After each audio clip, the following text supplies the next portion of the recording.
What if you could go 4 years into the future and tell your current self all the secrets and mistakes you need to avoid so that you can scale your social media management business fast? Well, today I am future you dishing 5 things that I wish I knew starting my social media management career so that you don't have to make any of the mistakes I did. Hey, my name is Milou and I own a multi-six-figure social media agency, and I now help social media managers do the same. If you're new here, make sure to grab my free roadmap to becoming a 6-figure social media manager that I will leave in the description below. Now let's dive in. Now, the very first thing I would not do as a beginner social media manager that I know now is fishing for clients with the wrong bait. Now, what do I mean by that? When I first started out, I was trying so many things to lead generate, to find clients. And this is very normal when you're starting out, right? You're almost like throwing spaghetti at the wall and seeing what sticks. And I was one of these people as well. So one of the things that included the lead generating for me was doing cold outreach on LinkedIn. Now, currently, I'm probably the person that is most frustrated with all the cold outreach I receive on LinkedIn. But the biggest point here was that it did not align with my values, even though I knew it worked. So I knew from other people that, lead generating, cold outreach through LinkedIn and messaging, it does work. Prospecting this way works, but it didn't align with me, my personality, my business. So I was, fishing for those clients with a bait, but I would get people that didn't align with me at all. So I would get people on calls and we would have conversations for them to hire me as their social media manager in one of my packages. But again, they weren't a good fit because it was cold outreach. So this is something I absolutely wouldn't do as a beginner social media manager, to use tactics that kind of go against who you are or what your brand believes in. Because in the long run, this is very important that even though, in the beginning you need clients, you do want to work with people that align with you. If not, they're not going to be long-term clients anyway. Now, if you're a social media manager that's still looking for that very first client, then make sure you watch my other video where I share with you how to find a client within 1 day.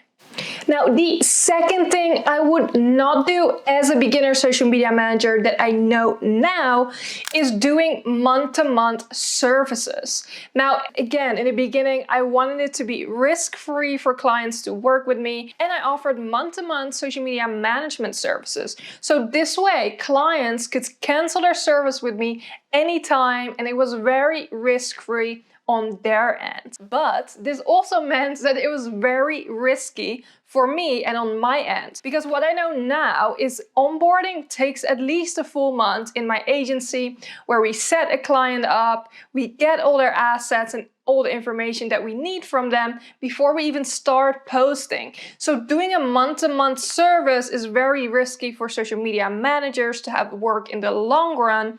And on top of that, you attract a certain type of client, right? Someone that doesn't want risk, someone that might not be in it for the long run because they can cancel at any time. And of course, we want those clients that stay with us for years. So attracting the right client, again, is very important. Very similar to how I explained in my last point where I was doing cold outreach, and even though it was working, those clients wouldn't even align with me and my business. So month-to-month service is something I would absolutely not offer as a beginner social media manager.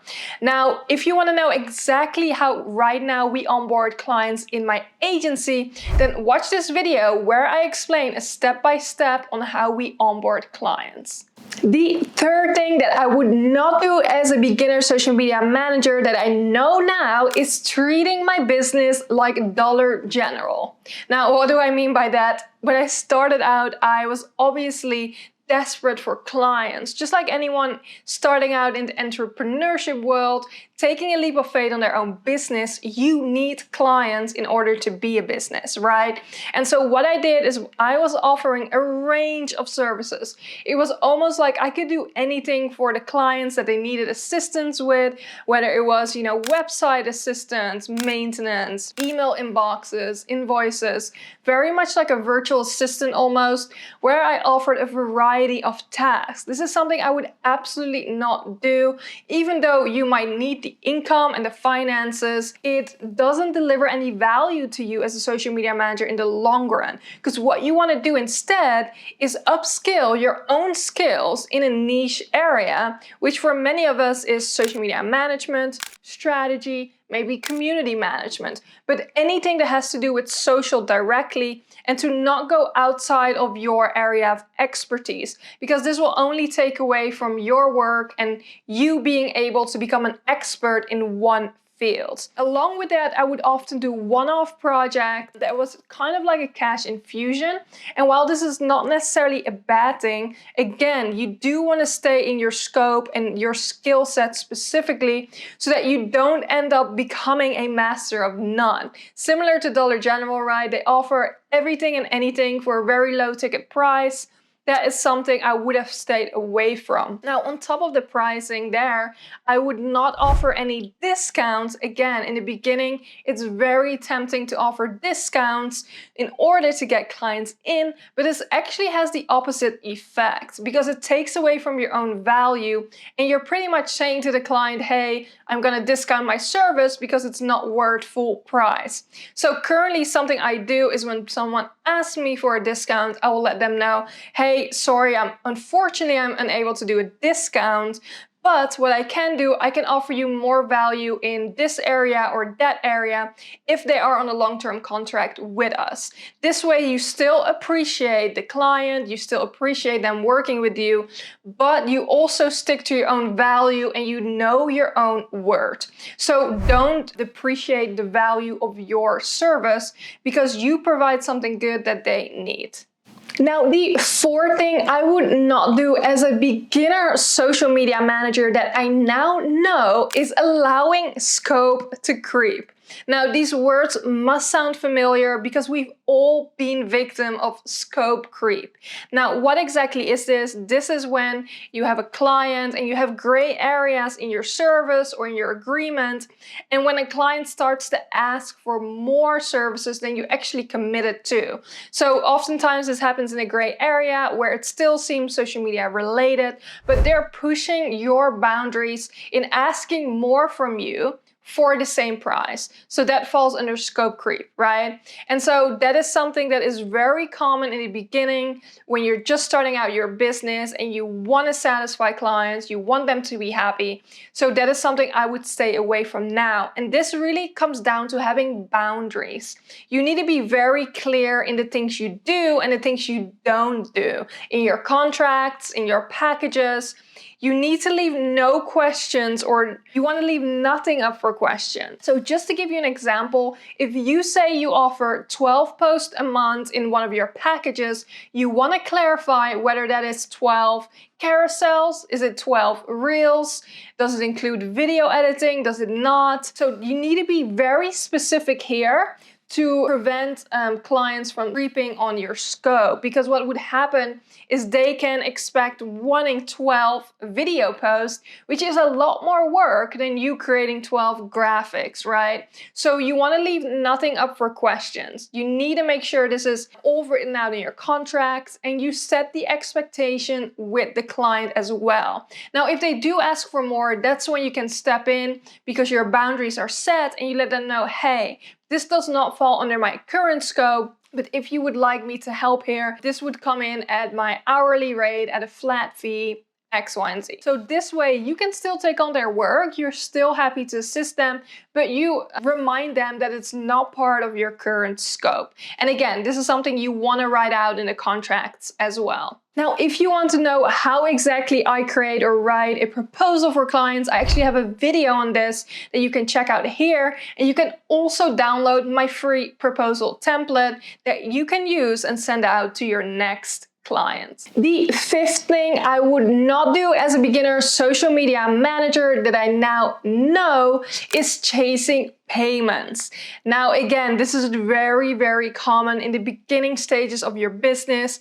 I hear social media managers talk about this all the time, where they're either not getting paid, they're getting paid late, or they're chasing a client for their payment and they're getting ghosted by a client and haven't heard from them in weeks or even months sometimes.